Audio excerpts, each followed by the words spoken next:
Vaera. And it begins by stating, Vaera el Abraham el Yitzchak. I appeared before, or to Abraham, to Yitzchak, and to Yaakov, Bekel Shaddai. That's one form of, or as we understand in Kabbalah, it's one level of the revelation of the light force of God. But Ushmi Hashem, of the Yud-Kei Vav-Kei, the Tetragrammaton, Lo Nadati Lahem. I was not known to them. Of course, we also understand that Lo Nodati is not referring to that they didn't know that there was a Eitz HaChaim, or there was no level of Tetragrammaton. So obviously, when we have the idea of knowing, we know that it refers to the connection. Connection. In other words, a connection that existed between Avraham, Yitzchak, and Yaakov was on another level, a lower level. And on this, the Zohar begins with a very interesting comment. Vadaber Elokim el Moshe,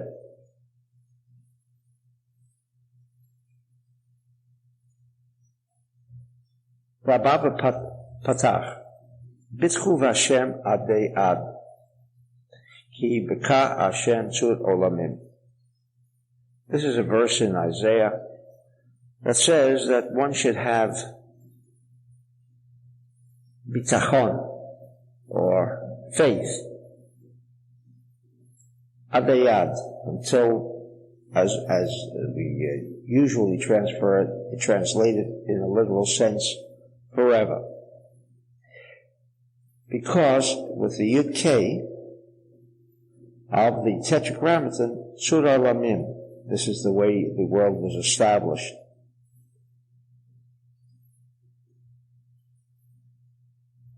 Explains the Zohar, and we'll shortly understand what the relationship between this verse in Isaiah and the verse in the opening of this week's Parsha, how they relate one to another.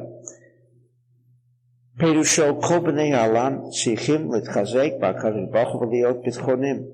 The whole world has to strengthen themselves in God and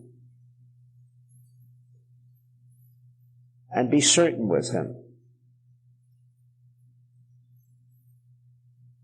What does that mean? The whole world should believe in Him. How do you believe in something you've never seen? How do you understand that there is an existence of a upper being, of an all-powerful being, an all-embracing being?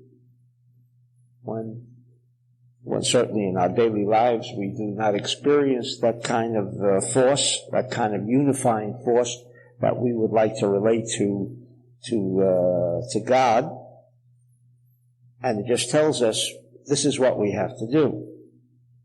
So the Zohar continues, wouldn't it have been sufficient to say, have faith in God? It says adayad, until forever. Umeshiv, and the Zohar answers,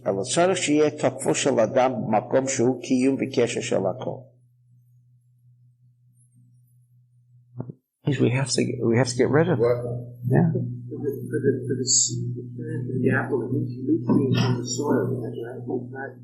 But that certainty, that strength, will have a connection, a permanent connection of all.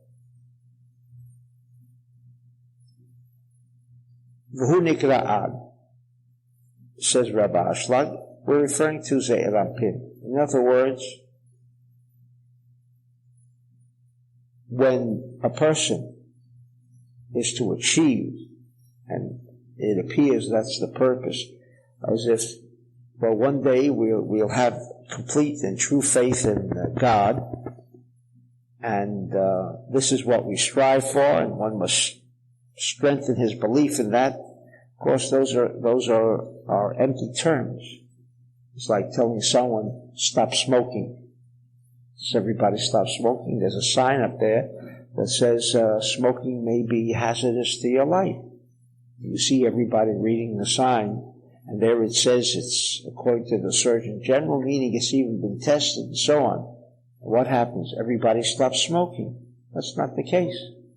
The sign hasn't influenced anybody. Those who even have stopped have done it on their own accord, not because the Surgeon General has established that it could be injurious. People feel there's a possibility, maybe, and why take the chances? But it is not because the Surgeon General said, now look, everyone, you've got to stop smoking because it's hazardous to your health, to your health.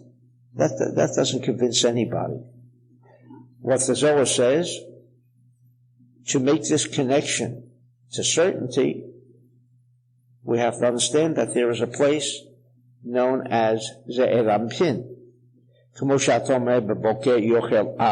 That one should eat ad. In other words, it doesn't mean ad until, or a place where that's where you can go until there. Says the Zohar, Va'ad hazeh u'makom hamiyached l'tzad zeh u'l'tzad zeh. So the Zohar, and Rabbi Ashlag then goes out to explain, so I'll read what Rabbi Ashlag says and then explain it. B'hainu shukav amsa'i. To understand, it is not a precept, believe in God. Believe in God. But rather, to understand, says the Zohar, that there is a unifying force in this universe, which is the central column, which we understand to mean restriction.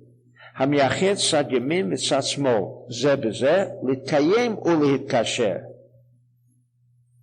Da'hainu shiyitkayem shnei hakavim, v'tiksham nahayratam zeh b'zeh, kesher balimot. What the Zohar is trying to teach us as to how we can arrive at certainty is not just by believing in God, and God will take care of everything, and God will take care of all of our necessities, all of our needs, and consequently we have no longer any fear. And we know that it's not true. It's not true. Just look at the history of the Jew, and you find that those who had complete faith in God, nevertheless did not avoid the disasters that have befallen the Jews for the past 2,000 years. Says the Zohar that we must understand that within ourselves, there are two parts. We have a right column and we have a left column. And as I've always said, we're all schizophrenic. We have two parts, two aspects to ourselves, two aspects that one is in direct conflict with the other. So, should I do this? Should I do that? Why do we have the doubts? Well, a thinking man has doubts. Not true. Not true. Even if you're not a thinking man, don't worry. There are two forces within yourself. One tells you, go ahead with it, and the other one tells you not to go ahead with it if you never thought twice about the subject. This is a robotic consciousness that has been included at the time of our birth. Whether to follow this direction or that direction. And therefore, the uncertainty or the request from Isaiah that we believe in God is not that, well, what is God? God, according to the Zohar, is Ze'er Ampin. What is Ze'er Ampin? It is the place where everything is embraced in one unified whole. That's God.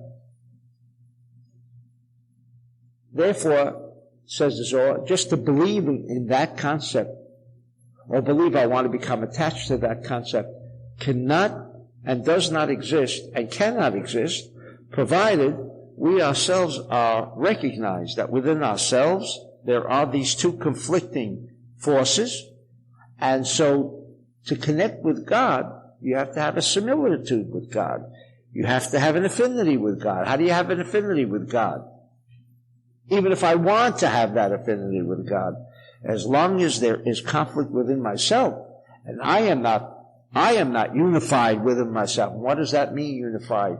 The two parts of me. The part that says yes, the part that says no. If I have not been able to combine these two, then I haven't connected to God. Where is God? Somewhere out there. No, God is right here. We write in Kabbalah that every person is a part of God. Every person has God within himself. What does that mean? That if we succeed in bringing together, and to bring together these two columns, these two aspects that conflict with each other within myself, then, and how do you do that? Through the central column. This is the force that synthesizes these two opposing forces within ourselves. Once we have established a unity between these two different forces, then, says the Zohar, then the forces, the light force that is within the positive and the negative in me, because why do I think positive or why do I think negative? When I say negative or positive, I'm only saying, do I think I should proceed or do I think I should not proceed? When I say I should not proceed, meaning that's a negative force. It's not a bad force. On the contrary, it's advising me that this would not be the right course. Do not follow that course. Is that negative? No, that's not negative. It's merely stating another revelation of the light force of God, which says, and who is speaking? The light force of God is speaking, saying, no, this would not be advantageous if you followed that course. So it has nothing to do with some God out there. It has to do with the forces that channel God. Like we've always explained in the bulb. You have a right pole and you have a left pole. What stimulates, what arouses, what motivates the left and the right and the left pole, or the positive or negative pole in the bulb? Electricity. Electricity is channeled, whether it be right or left, positive or negative.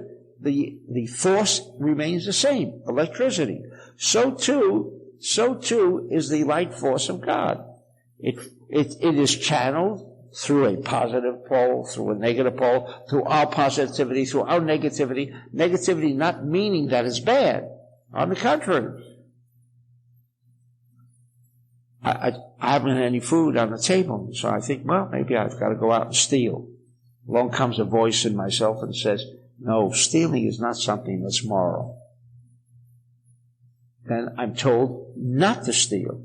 That's negative. That's negative. No, that's negative. Positive is an affirmative decision. Yes, go ahead and do that, whatever it might be. That's positive. So either one represents the light force. The difference is how this light force is expressed. So the light force within us is there. It's present. But unfortunately, says the Zohar, the only method that we have, that we can join and bring together these two opposing views, and therefore we have uncertainty, is because there are two opposing views. However, if these two views can be brought together as one unified whole, then you have certainty. So it is not a question of Bizchuv Hashem, believe in God. So we're told, you have to have faith. What is that? It's empty words. Have faith. Faith in what? In God. Well, where is God? How do you have faith? Do you think God required that we have faith in Him when we have no rational, at least the rational mind has no conception of what that represents? And therefore says the Zohar, it's true. We are not required. We are not required to believe in God. We are not required to do anything. However, all it is stating is there's an axiom. God is an all-embracing whole. That's the force of God. That force is within you, not out there, here. Well, there is such a force? Yes. Because from your experience, you're always torn between two sides. When you join those two opposing forces, you express God. You express the light of God. What does it mean you express the light of God? Positive is expressing the light of God, and negative expressing the light of God. However, when these two forces remain fragmented, separated, meaning each one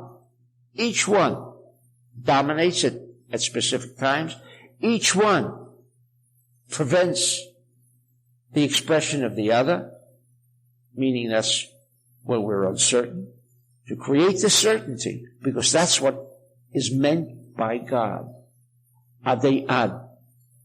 And then you have this eventuality, you have this certainty. How? And that is how we make our connection to God, is when we bring together these two opposing forces. So, when it says here, Ve'ira el Avram el Yitzchak el Yaakov bekel Shaddai, says the Zohar,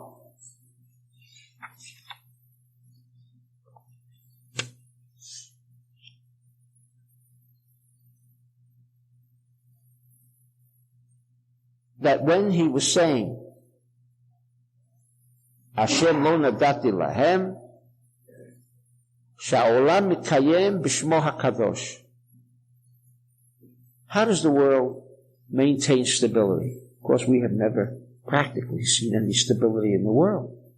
But there are times that individually we feel fairly content. There are times when, although I guess it's rare, and I'm trying to remember when throughout the world there was a sense of tranquility. Not since the destruction of the temple. Even today, I don't recall where I read it, but there are 36 conflicts always going on in the world. All the time. Small ones, big ones, 36. Number significant. Meaning that the world is not in harmony, because if it was, then this kind of atmosphere of conflict could not exist. Why doesn't it exist? How can we bring the world into a structure of balance, into a structure of tranquility?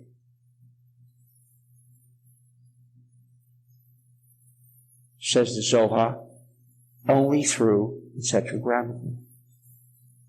Kisbi ka havaya tzur olamim. Perusho, sayer olamim. Ki b'shtei otiot nivru ha'olamim. With these two letters, the Yud and the K, the whole world was created. Olam hazeh v'olam haba. Olam haba is what? The unseen world. Olam hazeh is the familiar world that we see around us. When these two are brought together, the Yud K is brought together, because the Yud K, as it's explained in Zohar and in the Ari, well, these two letters are in constant unity. The Vav and the K is the problem of the Tetragrammaton. What he is saying, Ushmi Hashem lo nadati lahem, does it mean that Abraham was not on the level of understanding the Tetragrammaton? He was a chariot. He had a connection to the world of Etz HaChaim. However, until Moshe came along, this idea was not expressed in the world. Yes, Abraham was fully familiar as to the existence of a tetragrammaton.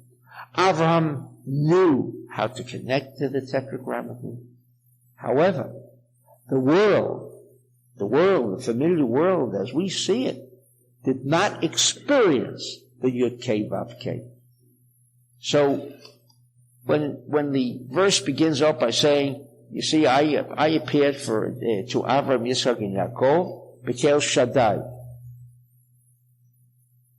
But the name of the tetragrammaton was not known. If you look throughout Genesis, do you ever see the word or the name of God in the form of tetragrammaton mentioned? All the time. Always mentioned. It says God spoke to Abraham, or God spoke to Isaac. And here we'll take one place here in Toldot.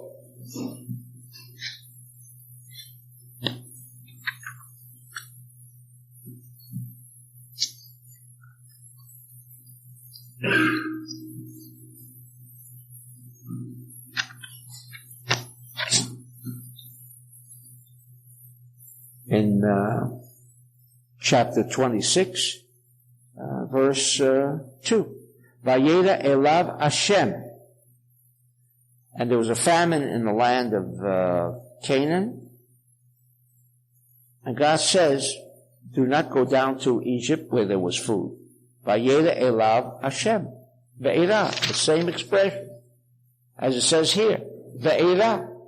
And there it says specifically, who appeared to Isaac through the form or the level of the revelation of the consciousness of God in the form of the tetragrammaton. So what does it mean? Ve'era elav Bekel Shaddai u'shmi Hashem lo nadati. And the name of the tetragrammaton was not known to them. Says the Zohar, it was not established in the world. It was not established in the world. What does it mean? It means that there were three individuals, Abraham, Yitzchak, and Yaakov. But the people, the world at large, had no idea. Consequently, the fact that Abraham, Yitzchak, and Yaakov all were familiar with this level of God's consciousness, that level was not known, was not established, because these three people, by and within themselves, could not establish the force of unity in the world. It would have to wait until Mount Sinai. It would have to wait until the Jews themselves became familiar with the methodology by which they would connect with God. Other than that, it is not known. It is not known to us. How many people believe that God exists? They may say they believe in God, but what does that mean? We've always said the fact that they do not use the expression, I know God. Say, I believe in God. The fact that you say, I believe, you're already expressing a doubt whether there is God or there isn't God. When you say, I believe, there is uncertainty. I know expresses the form of certainty. So therefore, says the Zohar, when it says that the name of the tetragrammaton was not known to them, meaning they, by virtue of themselves, could not establish that presence. And so, how would we know if God is present? How does anyone know if God is present? When a miracle happens, what does that mean?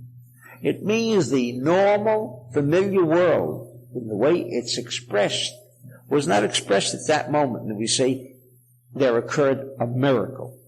What we're in effect saying, the idea of unity, the idea of certainty, the idea of harmony, when a miracle occurs, meaning chaos did not occur. That's what we refer to when we say a miracle appeared. We're not referring to, again, a supernatural event, because a volcano is not a normal event. An earthquake is not a normal event. Is that called a miracle? So, in our vernacular, miracle we prefer is to refer to a miracle as a supernatural event. But that would not be a correct definition. What we're in essence saying when a miracle does occur in our lives, there was no chaos. But an earthquake, that's a miracle. It's a supernatural event. Man cannot duplicate a miracle. Consequently, an earthquake should be considered as a miracle as well. And the answer is no. An earthquake is not a miracle, but it is a supernatural event. Therefore, the idea of miracle, as understood by the Torah, is the definition of nes, which is a concealment. Nes is constituted of two letters, the nun and the samach. The nun is 50, the samach is 60.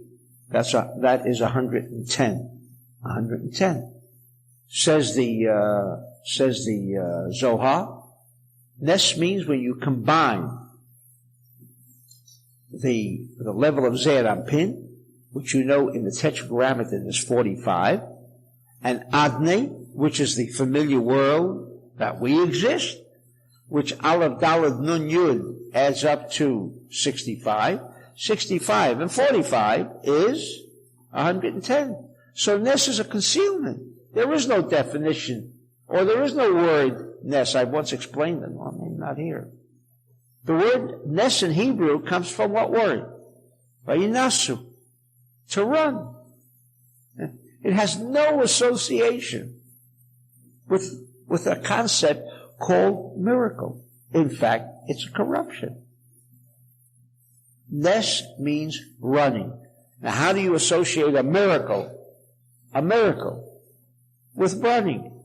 The answer is, beside its concealment, that at the time that a miracle occurs, we're referring to this familiar world of chaos has leaped, or ran away to where?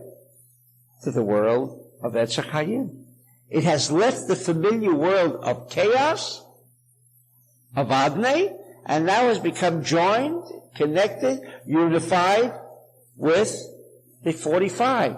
45 meaning the way the Tetragrammaton is spelled out in Zeir Anpin, if you're familiar with that. I hope you are. Therefore, the idea of miracle for us establishes the idea that at that moment, Adnei, which is the familiar world of chaos, the world of Etz Hadat, the world of chaos, that world has taken a quantum leap into the world of Zeir Anpin. It's fled from this familiar world, and therefore, this world has lifted itself into the level of Etz HaChayim, where the world of Etz HaChayim is one of certainty, one of tranquility, one of harmony. That presence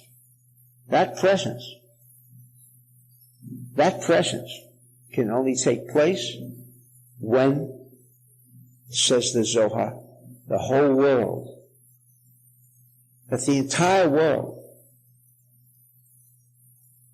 recognizes and connects and has a consciousness that there is such a world,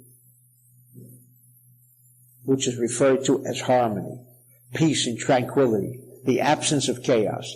Therefore, we associate good fortune to a miracle, where the world normally is full of chaos, and suddenly, out of this chaos came what? Harmony. The absence of chaos. In other words, someone driving in a car, and it was inevitable that chaos was impending. There was a car coming in the same lane, and suddenly, by virtue of what we refer to as some miracle, that chaos did not take place. A miracle took place. Meaning, the world of chaos did not reign at that moment, the world of harmony, the world of peace, the world of certainty. And so, this parsha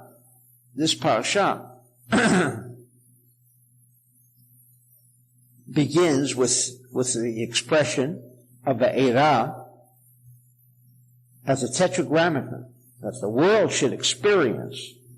The world should experience this kind of tranquility, this kind of certainty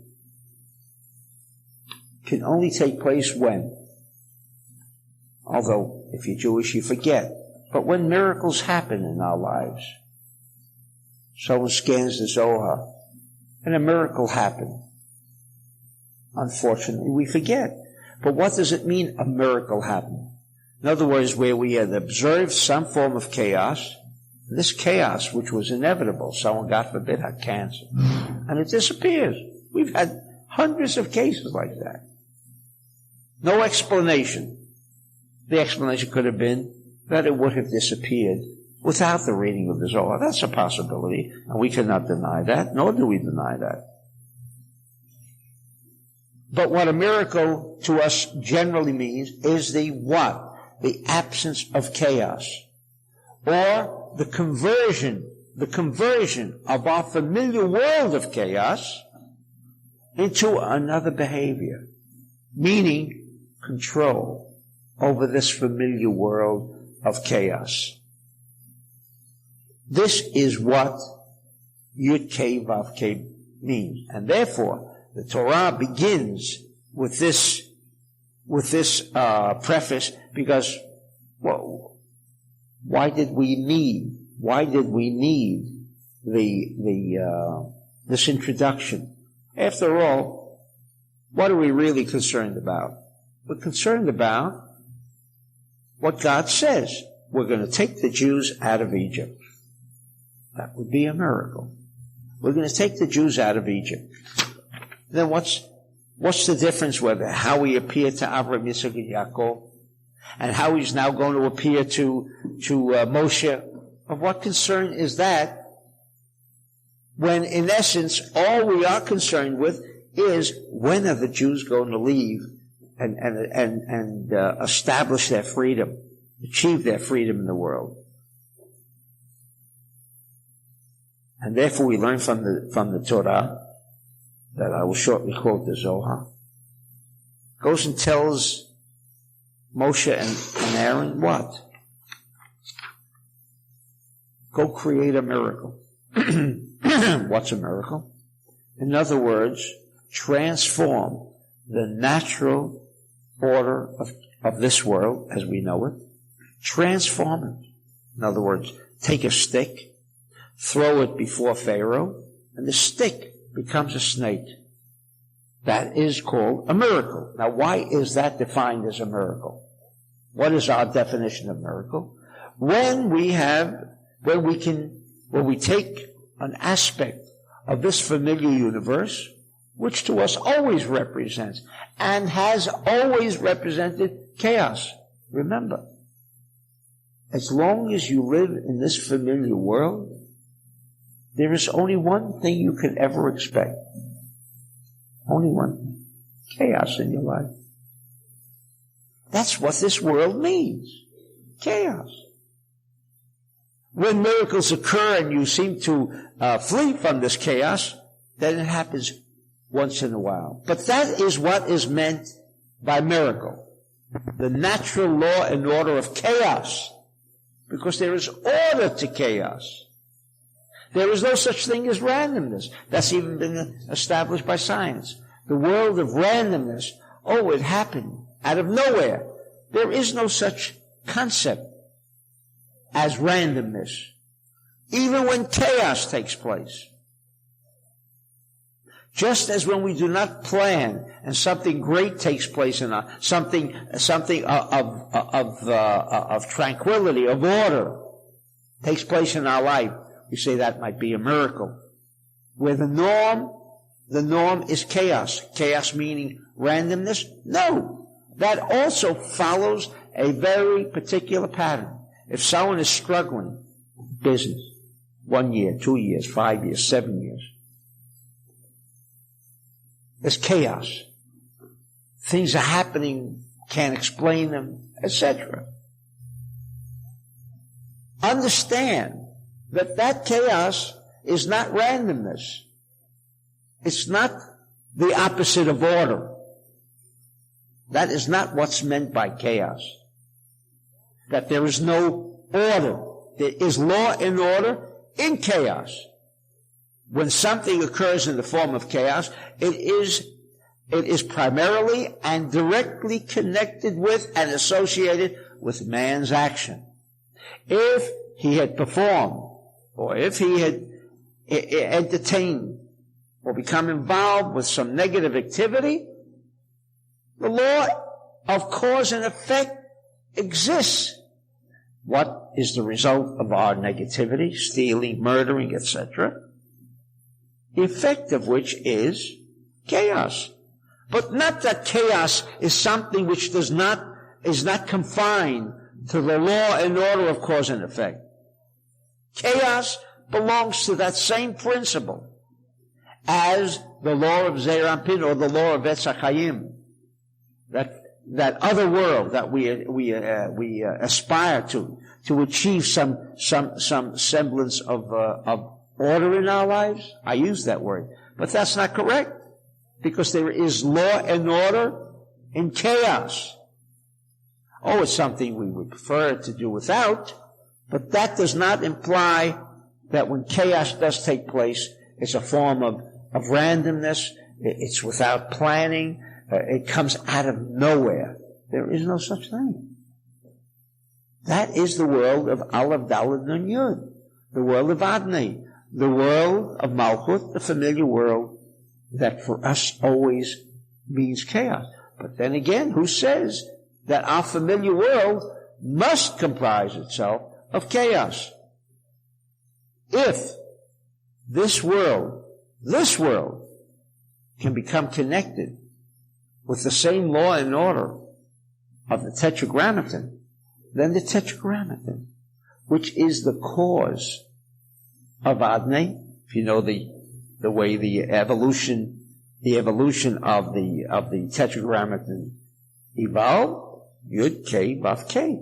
Therefore, you jump back, you remove yourself from this world of chaos, meaning that when I steal, chas v'shalom, then there must, of necessity, be and will occur the laws that refer to cause and effect. There will be a negative effect. That's law and order. Absolute order.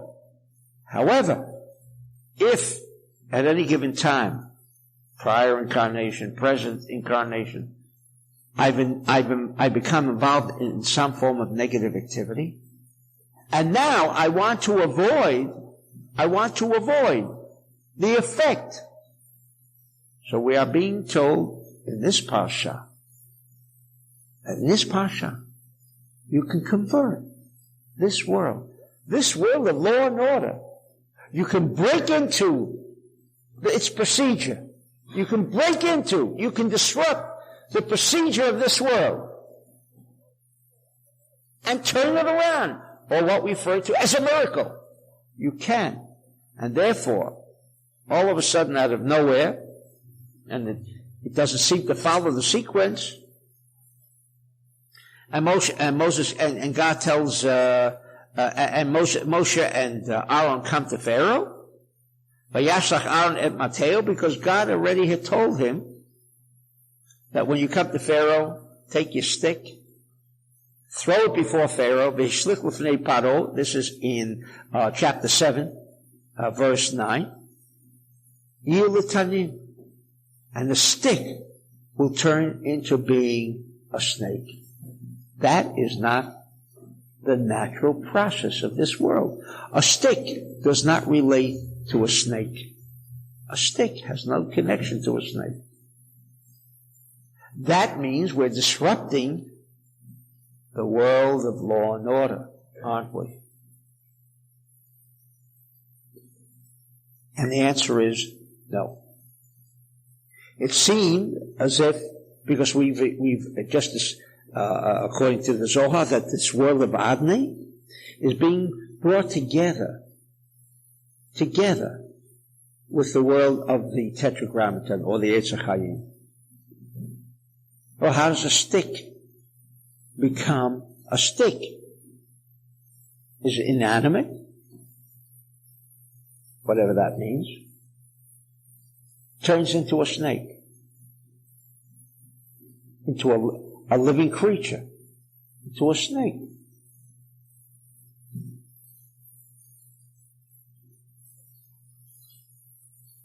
I will read the Zohar on this particular subject. But the idea that a snake and a stick are two separate and distinct entities, again, evolves only from our consciousness of the familiar world of Eitz Hadat. It's like, I think, maybe not here, but Kabbalists have known that when they had a cup of tea in front of them, and they wanted to have it sweet, how sweet they weren't sure, what they would do was not take a little piece of the sugar and put it in, and you try it. Well, no, not sweet enough. Normally what we would do is then, add another, we in fact say in advance, give me two teaspoons of sugar, right? Then I know it's the right dimension of the sweetness that I'd like to have in my tea. But what they would do is take the cube, look at it, drink it, not sweet enough, let me take another dose, and drink, and they had sweet to the level that they were looking for. But we don't understand something like that, because the eye and our taste buds are two separate and distinct instincts. Right? We have five instincts. That is only because we are the world of Eitz Hadat, this world of Adnei, Aleph Dalet Nun Yud, has an appearance as being fragmented. Has an appearance of being fragmented. However, within this domain, the world that we call chaos, which is incorrect, because chaos for us means something I'm not happy with, something I would prefer to do without. So that's called chaos. But that is not chaos, meaning things are happening in a random nature. No, everything is structured. Whatever is taking place is destined to take place. The same way as when we plant a seed. If it's an apple seed, ultimately we will find an apple tree. We'll have an apple at the end.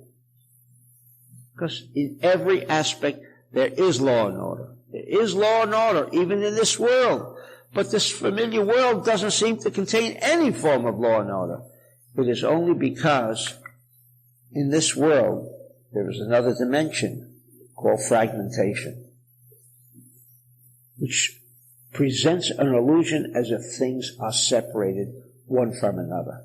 The snake and the stick that we consider to be two separate entities, two separate beings, a stick and a snake. The idea of a snake being separate from a stick is what we refer to the illusionary force that has also been added, another ingredient that has been added to this world.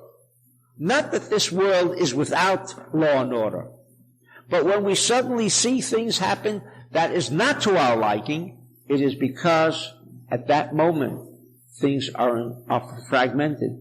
The idea that things are not in unity, that things are not unified. There can be a stick and there can be a snake.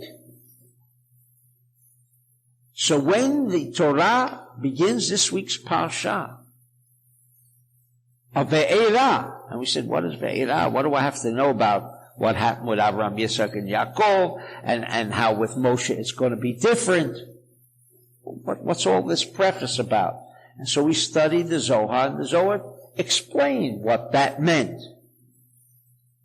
It was combining the two worlds, which both have law and order, but removing what? One ingredient. Removing the ingredient of what we refer to as illusion, separation. We should all be, if we all like sugar in our coffee, we should all be able to look at the coffee. You don't have to worry about gaining weight, etc., whatever sugar means.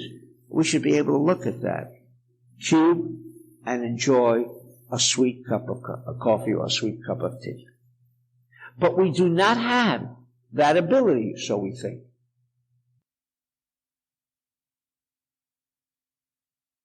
We exist here for the first time, the Torah. Here for the first time, we have a miracle. But that's not what's meant by miracle. Miracle now we can define, before we define it in terms of taking this level, this familiar world as we know it, combining it with the world of Eitz HaChaim. What does that mean, combining with it? Meaning, transforming this world of separation, this world that has a curtain that is called illusion. A curtain. You know, it's like if I flip a coin, heads or tails. Heads or tails.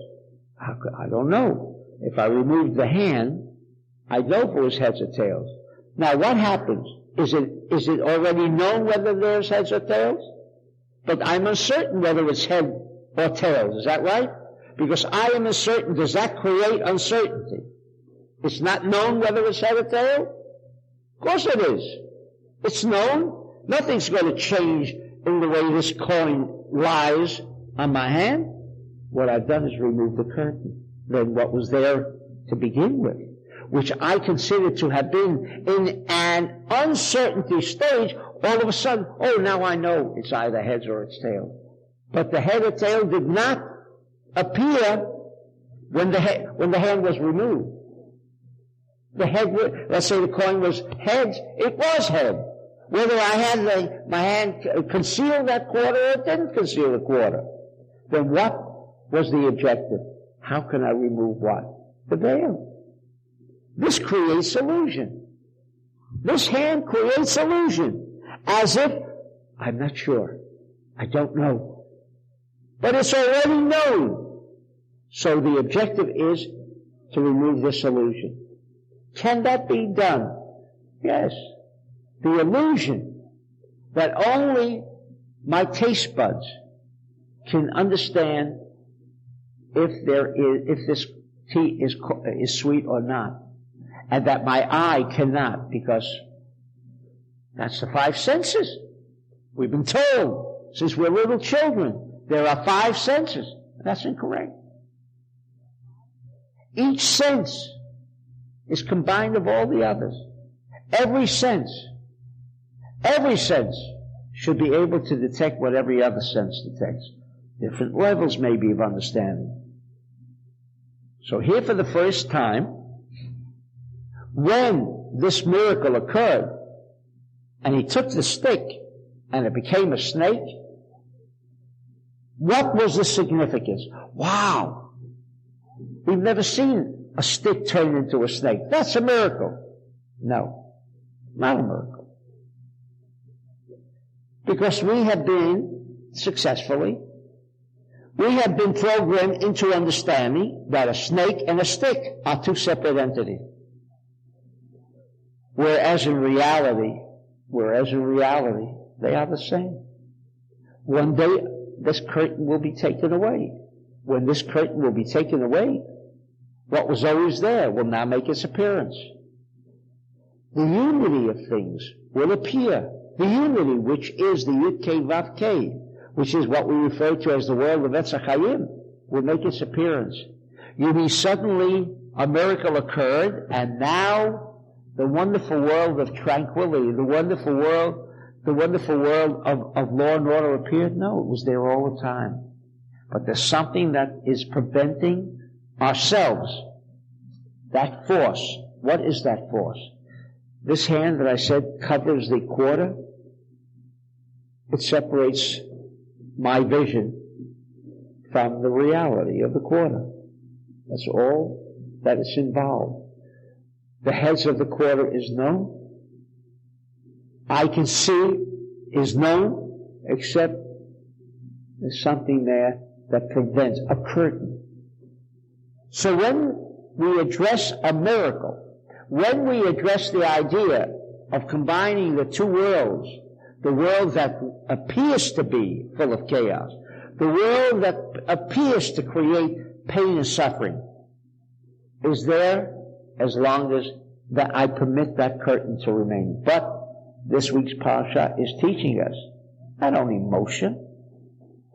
Miracles have happened in our lives. Supernatural things have occurred in our lives. If someone recovers by virtue of a miracle, how do we interpret that idea? So someone recovered by virtue of a miracle. On the contrary, he had been, the health had been there, only waiting for it to have the curtain be removed. And there it was. Yes, he's well. He was well even while he wasn't well. He was well even while he wasn't well. This can begin, I don't want to dwell on it, can begin for us to understand the idea that when science says what you observe is what exists. If you observe this chair, if I feel, the five senses tell me I'm sitting on a chair, it is therefore the chair's existence. If I remove myself from the chair and I do not see the chair does not exist. How could that be? And then if I turn around, I see the chair does exist. How could within moments or seconds the chair turn from being a non-chair to becoming a chair? How can that idea be understood? Very simple. Very simple. Because the fact that I'm sitting on a chair, or who says I'm sitting on a chair? But we must break through that barrier. I say it's supported by science, but if we can break through that barrier, then you have this world under control. You have this curtain that separates your fulfillment. You know what satisfies you. I mean, if someone has a family, he's got to put bread on the table and he doesn't have a job, then it's quite obvious. You have to pay money to buy food. He needs money to buy food. He doesn't have that money. That need is obvious. But as we have always said in this class, the money is there. Why doesn't he pick it up? Why doesn't he pick up the money, go into the store and buy it? But what does he say? What does he say? There's no money. And what do we say? There is no money, or there is money, except there's a curtain that he can't see the money. Oh, wait a second. What do you mean? If there was money, we would see it. Don't you understand? You don't see the quarter. Is the quarter there?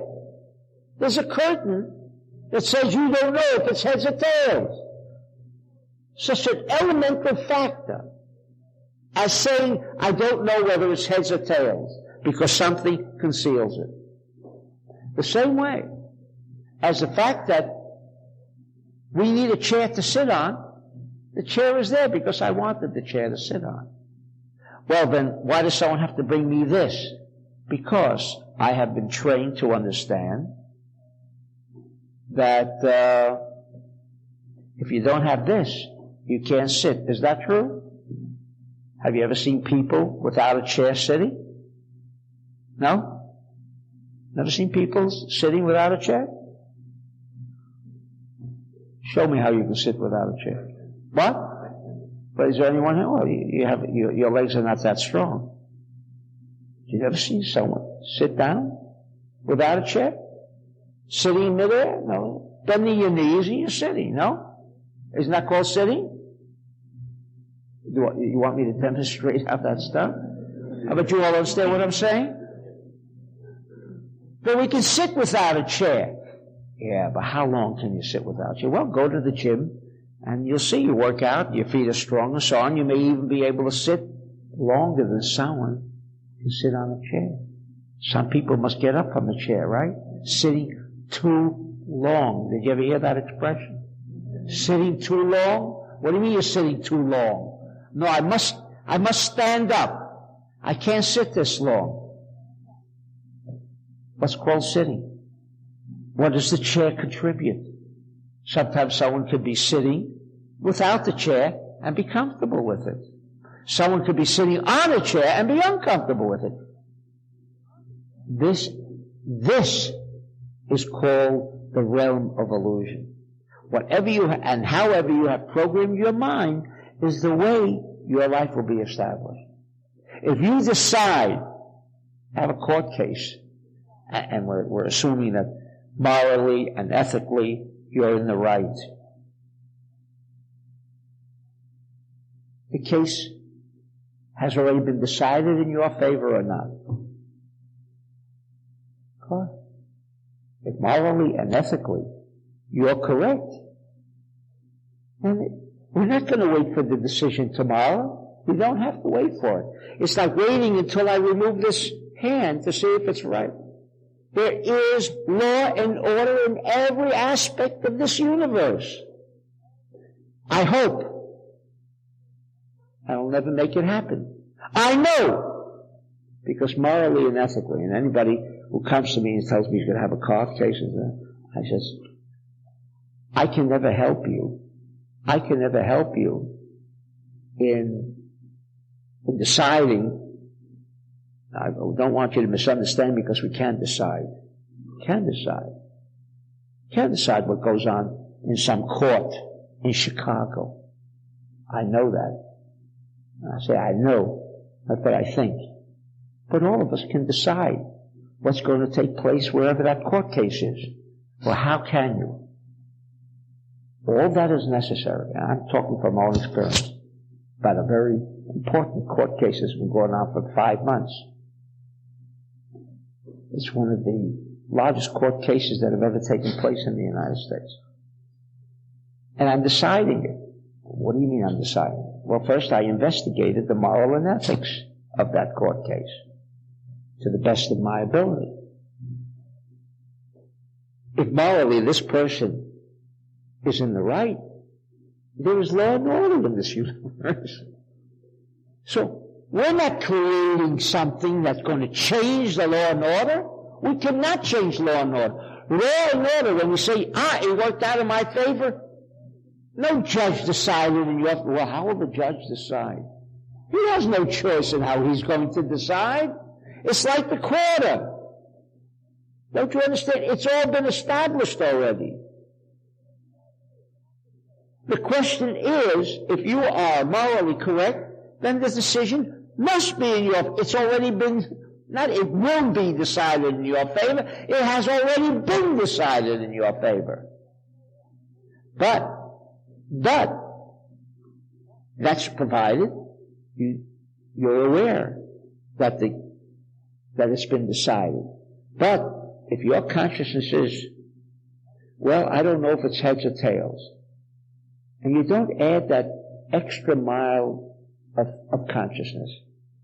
When you say, I don't know if it's heads or tails, and you do not add, but I know it's already known whether it's heads or tails. You mean, because of my fragmentation, because of my separation, because of this veil that can overwhelm my consciousness, my consciousness of separation, because Am I separated from that quarter? How far am I from the quarter right now? How far am I? Can I remove this at will? Yeah. So I have control. If I have decided, and this is what Aaron did, that the stick, does it contain a snake? Of course. There's unity. What does it mean the stick contains a snake? And the snake contains a stick. The reason we have ideas of snake and stick is because our own consciousness is fragmented into different parts. But if we understand everything is unified, the only thing that exists in this world is cause and effect, and even that is unified. Cause and effect is unified. It doesn't mean this follows that, or that cause is separated from the... is the apple separated from the seed? Is the apple separated from the seed? Some of us will say yes. Here's the seed, and there's the apple. Is that correct? This is if we can establish this, then we'll understand clearly, rather than just read a wonderful story about a miracle that only, of course, probably Moses could have achieved. Is taking, or Aaron, taking a stick, thrusting it down to the floor, and there appeared a snake. This seed, within that seed, is there an apple? Yes? Some of you think maybe not. Then I'd have to ask you, where did the apple come from? So we've already learned in Kabbalah. But what we haven't done yet, maybe in Kabbalah for some of us, is we only understand intellectually, that the apple already is included in the seed, and not where did it come from. So we learned that part in Kabbalah. But now in your actual life, do you understand the unity? Do you feel the unity? Is that part of your consciousness that the apple is not separated from the seed? But wait a second. The seed we planted 20 years ago. And now for the first time, the apple makes its appearance. Now, what is this world all about? To give us an opportunity to see things as separate and distinct one from each other. But at the same time, as we learned Vaera, what happened Vaera? He saw. What did he see? He saw, or again, brought together what appeared to be fragmentation. The curtains that appear to separate things in this world. Wait a second. They're not separated. That fragmentation exists only in my own consciousness. If that does not exist in my consciousness, then the seed and the apple are one. The chair can change from moment to moment. Why? If I say the chair is not there, it's because I placed the curtain. When the chair is there and I live in that consciousness, now the chair is there, now the chair is not there. Now I have money and now I went bankrupt. It is the same idea. It is the same idea. There is no such thing as I had money today and tomorrow I don't have money. No such thing. The reason that I think that there is no money because I created some negative activity, and therefore I created a curtain. But there is no disappearance, because disappearance means what? Fragmentation. Is there fragmentation in this world? No. What are you talking about? I can't hold the cube of sugar in my hand. Yeah, because of whatever our activities may have been that created curtains in our life, created separation, created that my eye and my taste buds have become separated. But if my consciousness, and I have learned today that this idea of separation, and separation is not a fact. That's why we say it's an illusion. Why do we say it's an illusion? Because there's a curtain that doesn't let me see it. If I remove the curtain, I would see it all. The illusion. What we refer to illusion, an illusionary state, is when we create some form of negativity in our lives. We therefore create the curtain. And now that money is not there. The money is not there. Is the money there? It's like the quarter. Is the quarter there? Of course I know the quarter's there, but you don't see the quarter. Oh, but you don't see the quarter. This is very simple, but what is difficult? I say there's $1 billion right over here. Why don't you all come over and pick it up? Is it there or it's not there? It's not there. I'm telling you it's there. I'm telling you it's there. Well, if it's there, then why can't we come over and pick it up? Because in effect, the power of separation, the power of that curtain creates separation so that we are fully convinced that it's not there. But if we can begin to understand that chaos does not exist in this world. See what Moses did? Oh, well, of course, Moses can do that. The Torah is not coming to tell us a story about Moses' greatness, about how Moses can create miracles. Talk about us. Now, what do we need the story? You heard the story last year. How many times do you want to hear the same story over and over and over again? Each time it's giving us, when we hear the scroll read on Shabbat, that's the power. That power of removal of the curtain. That we are told in this week's Parsha that man has the opportunity, man has the ability to remove his curtains. Of things that seem to be distant, like the money is distant. It's not there. It's not there. I need money and I don't have it. The first consideration is that the money is there.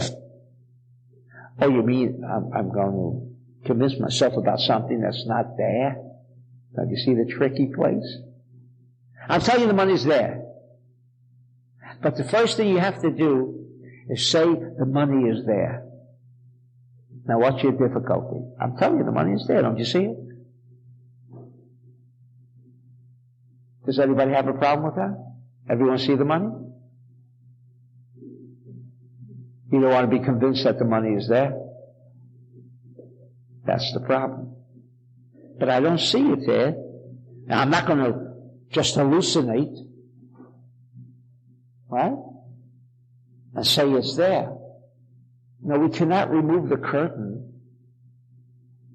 unless we remove that negative activity that caused the curtain. So when we say someone had been wealthy and then he had financial reverses, does it mean the money was taken away from him? No. A curtain was placed on that money to the extent that he believes the money is not there. That's how powerful this curtain is. But Moses, whose consciousness turned away from that illusion, turned away from that illusion. That illusion did not have that effective consciousness. Therefore, God says, take the stick, turn it into, because it includes a snake, it includes everything. How do we know even today that it includes everything? What is 99% of a snake and what is 99% of a stick? The atoms. They're both the same. 99% separate something? If they both have the same, 99% of the same ingredient, you're telling me that the 1% makes a difference? Even logically. It shouldn't sound right. If I have a cup of water, I have 2 cups of water. 2 cups of water. And I add 1% of cream soda in one, 1% of strawberry in the other. And then I add 99% of strawberry. What will they both taste like? What will they both taste like? Strawberry. But this one has 1% of cream soda in it. 1% is going to overcome or overweigh the 99%. That's the same idea as when we try to imagine as things are separated. As a stick and a snake have nothing in common with each other. How did he create such a miracle? Because everything is inclusive of everything else.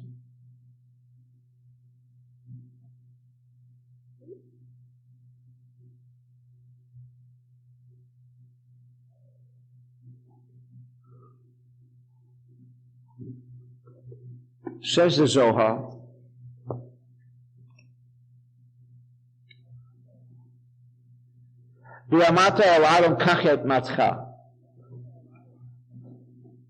and Moses, and God tells Moses, tell your brother Aaron to take his staff, his stake.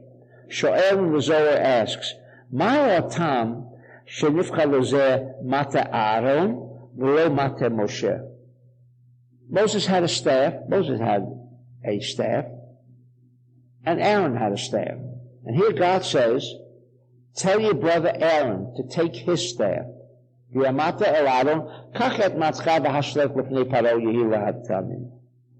the Zohar asks, why was the stick of Aaron to be used and not the stick of Moses? Umeshiv, Moshe hu kadosh yoter, ki nechak bo shem hakadosh began Eden ha'elyon, v'lo rasa hakadosh baruch hu l'tamei oto be'elo hamatot shel achatumim.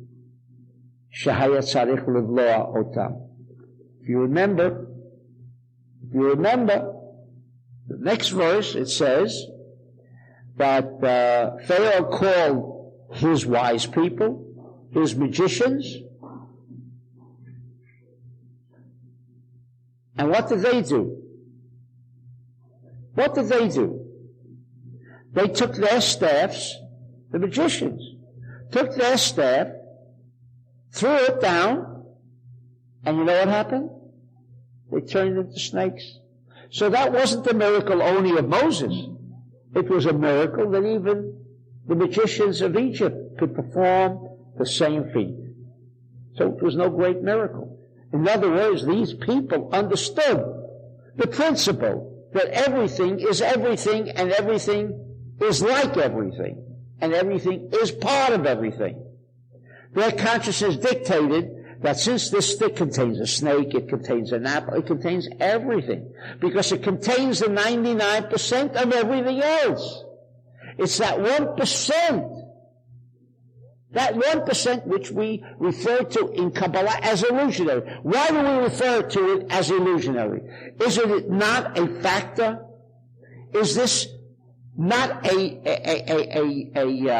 tablecloth that conceals the table? Is this not a factor? And the answer is yes or no. If I decide that there is no tablecloth, some of us would have to do what? Do this. Now there's only a table, no tablecloth, because I have control over this. Some, with their minds would say, there's no tablecloth.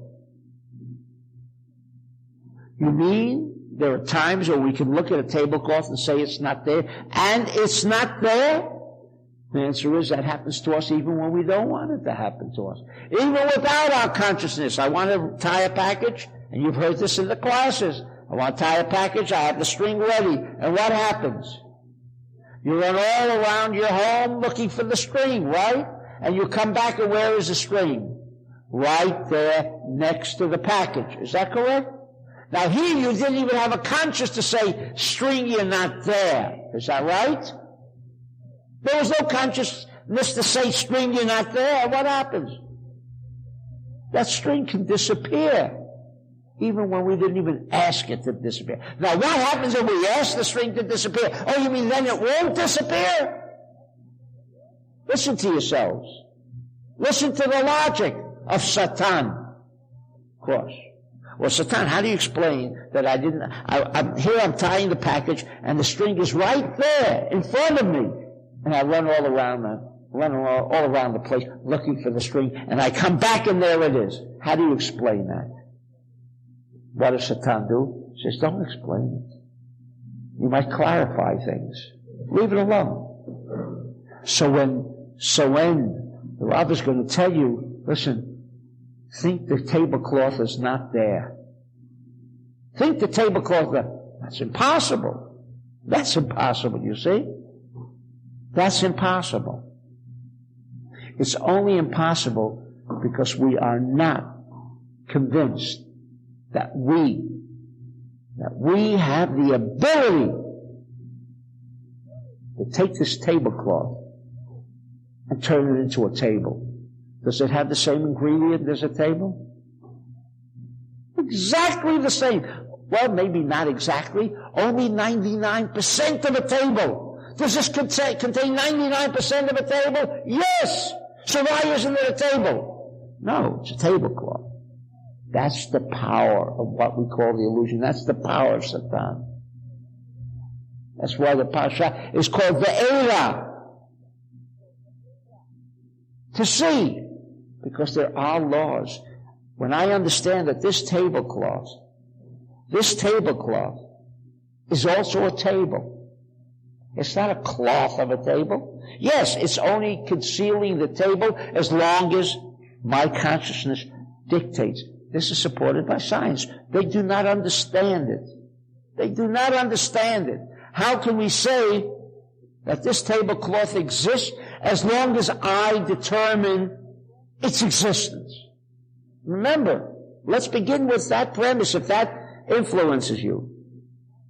This tablecloth, according to science, if you decide that it's not there, it's not there. Of course, did they ever convince themselves of it? Never. Why didn't they convince themselves? Because they don't understand the principle. They don't understand that this tablecloth and this table is not two independent structures. Just like the Zohar says, why did we use Aaron and not Moses? Why did we use his staff? But as we explained already, how did these miracles happen? How could the magic makers of Egypt perform the same feat? But there was one distinction. What was the distinction? Vayivra matei Aaron et matotam. Now listen carefully. I'm running out of time, so I'm going to tell you what the Zohar says verbally. Listen carefully. The magicians of Egypt threw their staff down, and it turned into snakes. Now we have the snake of Aaron. We have the snake of the Egyptians. The next 5 words says, Vayivra matei Aaron et matotam. And the stick of Aaron swallowed up the stick of the Egyptians. Isn't there something missing here? Everyone understand there's something missing? Where did the stick come from? Where did the stick come from? So we're asked that question. They both turned their sticks into snakes. It should have said, either the snakes turned back into the stick, and then the stick of Aaron swallowed up the stick of the Egyptians. It doesn't say that. It says they both thrust their staffs down and appeared snakes. And then immediately the stick of Aaron swallowed up the stick of the Egyptians. Huh? What happened here? Where are they? The reason, and here it seems, what does the Zohar say? Why? Remember he began off? That's the clue. That's the clue. The Zohar begins off by saying, why didn't we use Aaron? Why did we use Aaron's? Why didn't they use Moses? You know why? Because he says it was Yoter Kadosh. If you read that Zohar, Moses' stick was holier. Why? Because, and it's incomprehensible, Ki nechkak bo, in the stick of Moses was inscribed the holy name in Gan Eden, upper Gan Eden. What does that mean? What does that mean? It's too holy, and it said, "V'lo rasa HaKadosh Baruch Hu l'tamei oto be'elu matot shalach atum."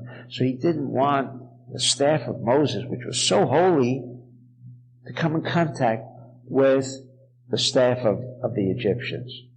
What would happen? You mean, if the stick of Moses swallowed up the stick of the Egyptians, this would become tamei, become unholy. What are you talking about? Sticks become holy, sticks become unholy. What is this all talking about? But what he's telling us is the stick of Moses was at a level, he couldn't turn it into a snake. Do you know why? Because when can you turn something, when can you have money and then you lose money? In which world is that? Only in the world of illusion. In Moses' world, there was a stick and there was a snake. They were there, both present at the same time. There was no such thing as a stick. There was no such thing as a snake. The 99% was so evident in both that they were both unified as one. This feat could not be performed, says the Zohar, with the stick of Moses. You wouldn't see magic tricks. You wouldn't see when the magician has a scarf in his hand with the egg. Gone. Right? Gone. Before you saw it, and now you don't. This doesn't exist. That's illusion, isn't it? You know it's not God. Just, it's somewhere, but, here, there, wherever. But we know it's not God. That's called a trick. Moses' staff, there was no such thing as it's here and it's not here. It's ever present. The concept of snake and stick didn't exist in the staff of Moses. It is in our imagination as we see this magician make a scarf and the egg disappear. Did it really disappear? We're all smart enough to know that maybe his hand is quicker than my eye, but it didn't disappear. Why are you so convinced? Why are you so convinced? And when I tell you that there is under this tablecloth all the money you had before, all of it is under this tablecloth, do you believe me? No. Why don't you believe me? Why don't you believe me? Because you don't believe it. Why don't you believe it? Because Satan has done such a great number on us that we feel the incapability of creating miracles. What we refer to as miracles. It is because this has all been embedded in this imagination. That's why we can learn all of these things in Kabbalah. All of these things. All of these things. But until we begin to take this idea of what we refer to in the classes, illusions and the world of illusion and the world of reality, Eitz HaChaim, until we begin to make use of that. Well, what will people say if I say, There's $1 million under this tablecloth. What will my friends say? Well, don't tell your friends. I mean, if that's what you're worried about, what they'll think about you, don't tell them. Keep it to yourself. But before you begin to have that consciousness, no, nothing there. Right? Do you know why there's nothing there? Says the Zohar. Because you know there's nothing there. You know there's nothing there. If you thought there was something, not if you thought. If you knew there was something there, it'll be there. Oh, okay, I know it's there. Oh, no, it's not there. Well, wait a second, stupid. Maybe it's spread out. It's not in coins. You can't feel it. So immediately you thought it wasn't there, right? That's what happened over here. To tell us that this idea of stick, the stick swallowed up. When it says that they threw it down and created a miracle of a snake, and they did the same thing, that was not a miracle. Because that consciousness of Egypt at that time was there as to where we're hoping to, but there was one difference. One difference. Their stick had the power of negativity, the power of illusion. The reason his swallowed up because Aaron was coming from another space. He was coming from the space of this world, but with the ability to swallow up the illusion. Egypt was illusion. Egypt was illusion. When I say illusion, they were talking about the curtain. They knew there was a curtain. They wanted the power of the curtain to remain. That was the power of Egypt. But along came Aaron, who knew there is no such thing as a curtain, swallowed it up. Because the power to remove illusion is more powerful than the power to retain and maintain illusion. That's why it says it went right into the end result. Why does it tell us the power and the ability of removal problem, isn't it? Oh, then you learn here in Kabbalah, trying to heighten your awareness. Listen, don't you understand? There's such a thing as called energy force, potential. Oh, we got a word, potential. Even that's a confusing word. What do you mean potential? What's potential mean? What does it mean? This little seed has an apple. Does it have the full apple in the seed? Yes or no? What's the answer? Yes or no? The answer is of course. Or not where did it come from? Where's the nutrients in the seed? Where's the water? Where's the earth? You understand? All that is part of the confusion. Just the opposite. We can't escape it. We almost can't escape it. Your question, right? And I was going to say, you're right. We need the nutrients. We need Mother Earth. You got to water if there was no rain. No. I mean, it's in the seed already. What do you need all these things? If you need all these things, how could it be in the seed? Is that correct or not? Yes or no?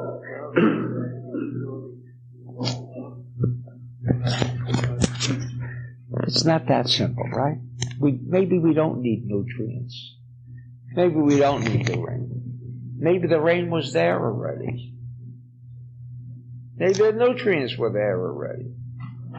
I don't see it. This is the consciousness we're coming to. This is the consciousness we're coming to. And therefore nature is the biggest illusion. Nature is the biggest illusion. And you know why science used to say, well, how do these things happen? There's a force called nature. You're right. That's the force of illusion. To convince us that it's a force of nature. We don't know what that force is. They're still looking for it. And we even explained the force of nature in the Talmud Esesfirot. That force still is there, didn't it? However, it's illusion. Illusion.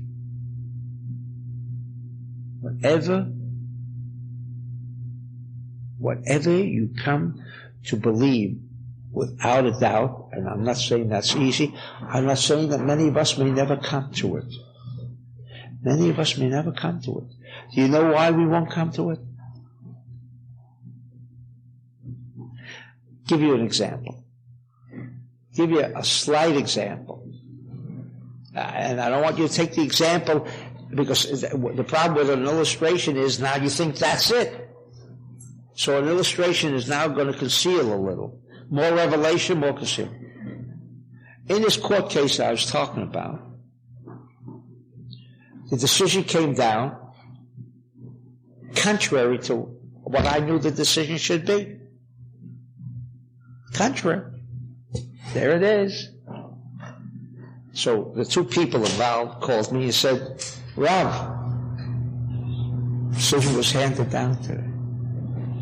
I want to go into why I felt this way. I said, if Moses came down and told me that the decision came down today, I will not believe him. Those are the words that came out of my mouth. Those were the words that came out of my mouth. God, Moses... What is the Rav talking about? Moses came down and told him, you won't believe it. You got so far astray. Not Moshe Rabbeinu will come and tell me in front of me and say, I knew that Satan will tell me that Moses is there, but Moses is really not there. And 4 weeks later, there's total confusion in that court, and still nobody knows, including the judge, if the decision has been handed down.